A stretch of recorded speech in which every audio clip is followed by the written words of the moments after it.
अस्सलाम वालेकुम dear students. आज हम एमडी के 2022 के सिलेबस से चैप्टर नंबर 5 कोऑर्डिनेशन कंट्रोल शुरू करने जा रहे हैं।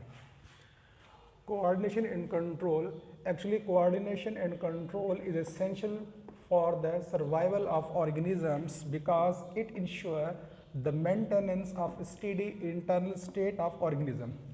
एक्चुअली कोऑर्डिनेशन एंड कंट्रोल एक लाजमी प्रोसेस है, एक एसेंशियल प्रोसेस है जानदार की बका और ज़िंदा रहने के लिए, क्योंकि कोऑर्डिनेशन एंड कंट्रोल जानदार के इंटरनल इन्वायरमेंट को मेंटेन करता है। इंटरनल इन्वायरमेंट को हम लोग होम्योस्टेसिस कहते हैं। देखिए जैसा कि यहाँ पे ये लिखा हुआ है, it ensures the maintenance of steady internal state. Steady internal state means homeostasis. अगर होम्योस्टेसिस जानदार के पास प्रॉपरली है, इट मीन्स जानदार अच्छे तरीके से सर्वाइव कर सकता है। ऑल लिविंग ऑर्गेनिजम्स, जितने भी जानदार हैं, बेशक वो यूनिसेलुलर ऑर्गेनिज्म है या मल्टीसेलुलर ऑर्गेनिज्म है, उनके पास एक प्रॉपर्टी है, वो प्रॉपर्टी कहलाती है इरिटेबिलिटी और सेंसिटिविटी। इरिटेबिलिटी या सेंसिटिविटी की वजह से जानदार एक्सटर्नल या इंटरनल स्टिमुलाई को डिटेक्ट करते हैं। अब देखें, इरिटेबिलिटी या सेंसिटिविटी की वजह से क्या कर रहे हैं, रिस्पॉन्ड एक्सटर्नल और इंटरनल स्टिमुलाई। अब ये स्टिमुलाई है क्या? Actually stimuli is any change, जानदार की बॉडी में कोई चेंज आए, वो उसके एक्सटर्नल इन्वायरमेंट की वजह से आए या उसके इंटरनल इन्वायरमेंट की वजह से आए। अब जानदार जो इस स्टिमुलाई को जो रिस्पॉन्ड कर रहा है वो इरिटेबिलिटी या सेंसिटिविटी की वजह से रिस्पॉन्ड कर रहा है। ये इरिटेबिलिटी और सेंसिटिविटी, इसकी ही वजह से coordination and control mechanism body के अंदर स्टार्ट होगा। अगर coordination and control mechanism body के अंदर है तो एक जानदार सर्वाइव कर सकता है। So organisms need some metabolic processes और they require some degree of internal coordination and control. मतलब ये हुआ कि अगर इन्वायरमेंट में कोई चेंज आ रही है तो उस इन्वायरमेंटल चेंज को डिटेक्ट करने के लिए जानदार के पास एक internal coordination and control mechanism होना चाहिए, ताकि जानदार internal coordination and control mechanism के जरिए उस स्टिमुलाई को रिस्पॉन्स कर सके। अब देखिए, कोऑर्डिनेशन की जो डेफिनेशन है वो ये है, वर्किंग टुगेदर। यानी coordination is the working together of different system of an organism in order to produce appropriate reaction to stimulus. यानी जानदार की बॉडी में डिफरेंट सिस्टम्स मिल के रिस्पॉन्स करेंगे या रिएक्शन शो करेंगे टूवर्ड स्टिमुलाई। और कंट्रोल एक्चुअली है क्या? पावर ऑफ रेगुलेटिंग और प्रिवेंटिंग प्रोसेस। यानी बॉडी के अंदर कोई प्रोसेस चल रहा है, उस प्रोसेस को स्लो डाउन करना है या उसको फास्ट करना है, या उसके अलावा उस प्रोसेस को रोकना है तो उसको रोकने के लिए या उसको तेज या स्लो करने के लिए कौन? कंट्रोल सिस्टम होगा। अब ये कंट्रोल सिस्टम के अंडर में काम कौन करेगा? बॉडी के तमाम पार्ट्स। अब देखिए, मिसाल के तौर पर टेम्परेचर चेंजेस को आप लोग कह लें दीज आर स्टिमुलाई या स्टिमुलस। अब देखिए, टेम्परेचर चेंजेस जिसको क्या कहा जा रहा है? स्टिमुलस कहा जा रहा है। अब इस स्टिमुलस को डिटेक्ट कौन करता है? एक्चुअली हमारी बॉडी के अंदर रिसेप्टर्स होते हैं। अब रिसेप्टर्स क्या करेंगे?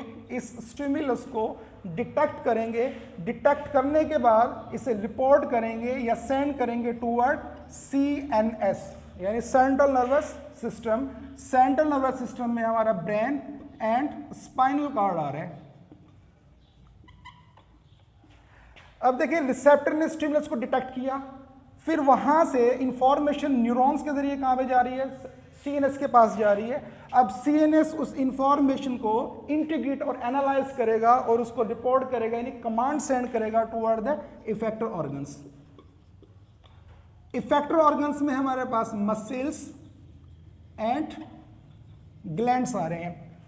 इफेक्टर ऑर्गन्स क्या करेंगे? रिस्पांस शो करेंगे। मतलब ये कि जो स्टिमुलस जो आई है, उस स्टिमुलस, अब हमारी बॉडी का एक नॉर्मल टेम्परेचर है 98.6 फ़ारेनहाइट, सपोज 98.6 फ़ारेनहाइट। अब देखें, जो टेम्परेचर चेंजेस हैं, अगर ये 98.6 से ज़्यादा हो रही हैं तो वो हमारे लिए क्या है? नुकसानदेह। तो हमारी बॉडी क्या करेगी? उसको नॉर्मल करेगी। हमारी बॉडी में क्या है? रिसेप्टर्स, जिसको आप लोग कह लें thermo receptors. In case of temperature changes, इसको डिटेक्ट करने के लिए कौन है? Thermo receptors. अब देखिए थर्मो रिसेप्टर्स ने डिटेक्ट किया किसे? टेम्परेचर चेंजेस को। मिसाल के तौर पे टेम्परेचर चेंजेस बढ़ चुकी हैं, यानी 98 से वो ज्यादा हुआ, तब भी कौन डिटेक्ट कर रहा है? Thermo receptor. अगर 98.6 फ़ारेनहाइट से कम हो रहा है तब भी कौन कर रहा है? यानी जो इन्वायरमेंटल टेम्परेचर है अगर वो हमारी बॉडी से ज्यादा हो रहा है तब भी हमारे लिए नुकसानदेह, अगर हमारी बॉडी से कम हो रहा है तब भी हमारे लिए वो नुकसानदेह है। अब हमारी बॉडी का जो कोऑर्डिनेशन एंड कंट्रोल मैकेनिज्म है उसने एक्चुअली करना क्या है? हमारी बॉडी का जो टेम्परेचर है 98.6 फ़ारेनहाइट वहां पर रखना है टेम्परेचर को।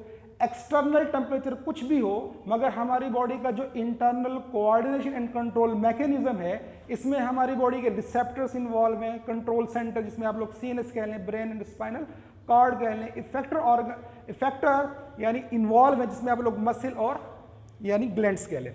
अब देखिए मिसाल के तौर पे इन्वायरमेंटल टेम्परेचर को आप लोग ले लें कि बाहर क्या है? हॉट कंडीशन है।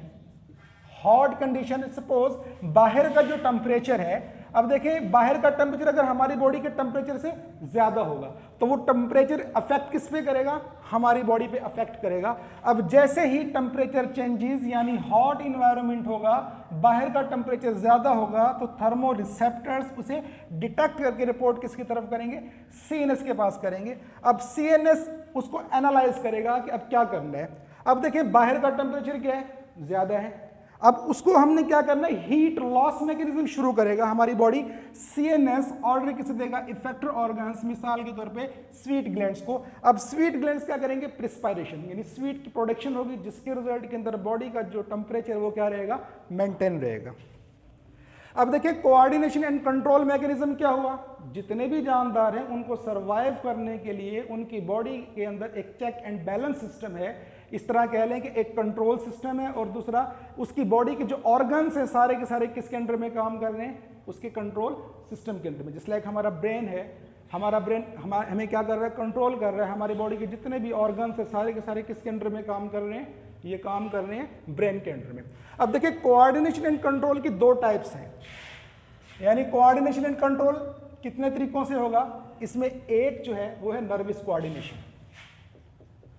नर्वस कोऑर्डिनेशन और नर्वस कंट्रोल कह लें आप लोग। और दूसरा कौन से? हार्मोनल और केमिकल, हार्मोनल और केमिकल, केमिकल कंट्रोल और कोऑर्डिनेशन।